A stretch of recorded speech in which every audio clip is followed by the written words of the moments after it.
guys, welcome back to my channel. Ini adalah perjalananku ke Brasil ya. Ini mukaku masih happy di sini, terus habis gitu bosen banget. Kalau di total-total sih sebenarnya perjalananku tuh cuma 30 jam ya dari Bojonegoro ke Surabaya, Surabaya ke Jakarta, terus Jakarta ke Qatar, Qatar ke San Paulo, San Paulo ke Goiânia. Tapi kalau di total semuanya itu sama waktu tunggunya hampir 53 jam. Jadi aku capek banget. Nah, ini kita udah sampai di Brasil ya, di Bandara San Paulo. Setauku kalau bandara internasionalnya Brasil tuh ada dua, di San Paulo sama di Rio de Janeiro. Nah, kebetulan aku pilih penerbangannya ini yang turun di San Paulo. Seperti yang kalian lihat nih ya, kalau di Brasil tuh emang kayak perbukitan kayak gini, terus cuacanya mendung. Nah, kalau di San Paulo itu waktu itu sekitar suhunya 15 derajat. Jadi kalau bulan Juli tuh masih kayak musim dingin gitu. Nah, pertama kali di San Paulo nih aku nyoba ini namanya pau de keju, roti khas Brasil. Terbuat dari tapioka dan keju. Nah, dari San Paulo aku ke Goiânia. Ini tuh pemandangan langit di atas Goiânia ya di malam hari. Soalnya aku kayak penerbangan malam gitu. Sudah tak ada tenaga untuk video.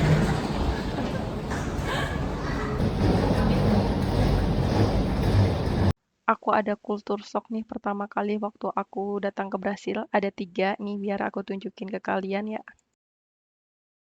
Yang pertama, jadi aku kaget ada hewan peliharaan di bandara bebas. Padahal kalau di Indonesia itu kan nggak ada tuh kita di bandara lihat hewan peliharaan. Dan hewan peliharaan ini bisa masuk kabin penumpang. Padahal kalau di Indonesia itu kan nggak bisa masuk kabin, harus di bagasi. Itu pun dengan syarat dan ketentuan yang berlaku. Tapi kalau di Brasil ini kita diperbolehkan. Mungkin kalian ada yang tahu nggak sih di negara lain selain Brasil diperbolehkan bawa hewan seperti ini di kabin? Nah, yang kedua ini yang bikin aku shock banget. Jadi kan kalau di luar negeri emang kita tahu ya toiletnya itu nggak ada airnya. Terus kita harus pakai tisu. Tapi masalahnya di sini itu di toilet tuh mereka nggak ngeflush. Jadi masih ada nih air kencingnya. Awalnya tuh aku ngira, oh ini satu orang nih yang lupa. Terus aku pindah ke toilet sebelahnya. Ternyata juga kayak gitu. Terus waktu aku di Bandara Goiânia, aku juga ke toiletnya. Ternyata juga kejadian seperti ini. Apa orang-orang di Brasil tuh emang sering lupa ngeflush ya? Aku jadi kayak gitu. Ada nggak sih dari kalian yang pernah tahu cerita kayak aku gini? Kalau ada yang tahu, komen di bawah ya. Dan yang ketiga adalah makanan basic sih. Ini kayak terlihat nasi biasa gitu. Tapi ternyata nasi di Brasil tuh ada rasanya. Jadi mereka tuh waktu masak sebelumnya, mereka tuh numis bawang putih sama minyak, terus dikasih beras, barulah dimasak nasi itu. Jadi nasinya pasti ada rasa gurihnya gitu. Dan bentuk beras Brasil tuh lebih panjang-panjang dan sendiri-sendiri kayak gitu, kayak beras mati mungkin ya. Tapi rasanya tuh beda. Jadi buat aku beras di Brasil tuh nggak cocok.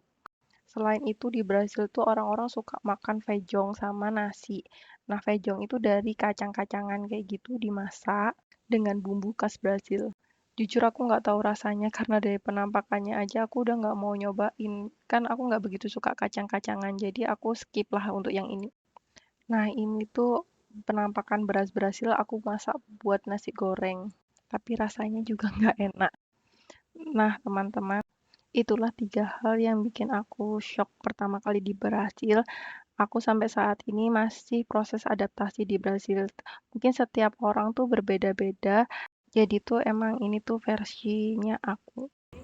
Jadi kan waktu sampai sini pas hari Minggu ya, jadi aku karena rewel makanan, akhirnya mertuaku ngajak aku pergi ke pasar sama supermarket buat aku belanja sendiri, pilih sendiri bahan makanan yang mau aku makan. Dan kalau aku bilang ya nih pasarnya tuh agak jauh dari apartemen. Kalau kita PP itu bisa 3 kiloan gitu, tapi orang-orang Brasil tuh tetap jalan kaki. Beda ya kalau di Indonesia tuh kita nggak jalan kaki. Hal yang pertama aku beli tuh pasti cabai. Itu cabai di Brasil nih karena aku suka banget sama pedas. Nah, inilah pasar di Brasil 11-12 lah sama kayak di Indonesia ya.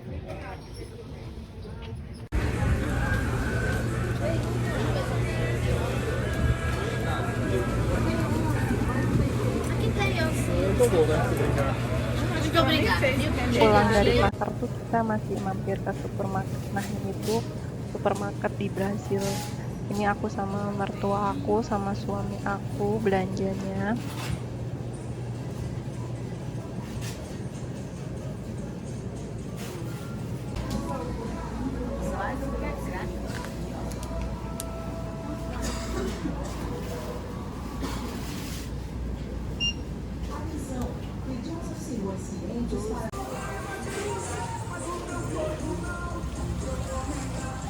Hasil belanjaannya nih aku masak sop ceker ayam sama aku masak bakwan.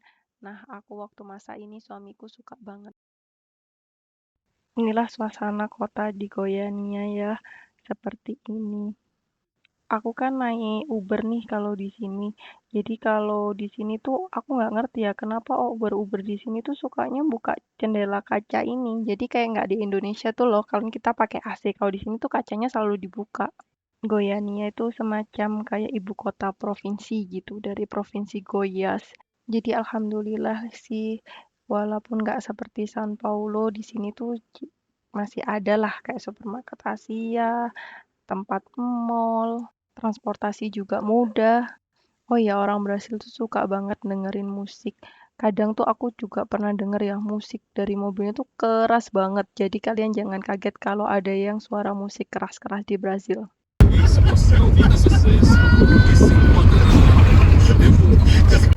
Nah, sama suami tuh udah selesai ada urusan di tempat notaris tadi.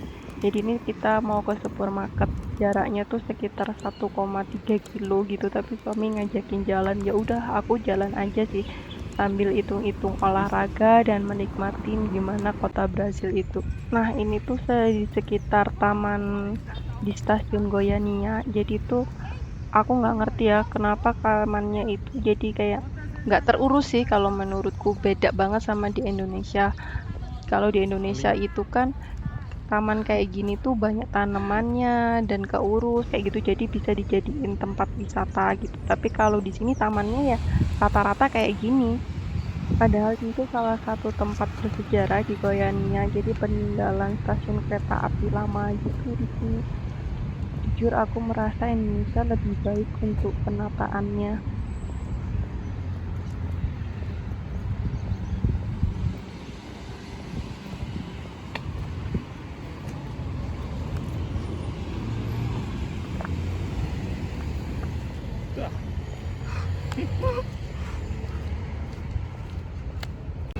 Nah, inilah supermarketnya. Tapi menurutku sini lebih cocok kita sebutnya ini hypermart ya, soalnya lebih gede daripada supermarket.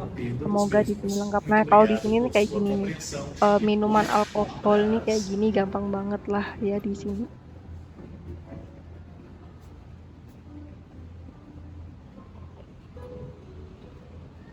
Ada berasnya, cuma beras Jepang yang aku cari tuh nggak ada. Jadi aku nggak jadi beli beras Jepang di sini nih kayak gini macem-macem kacang di Brazil.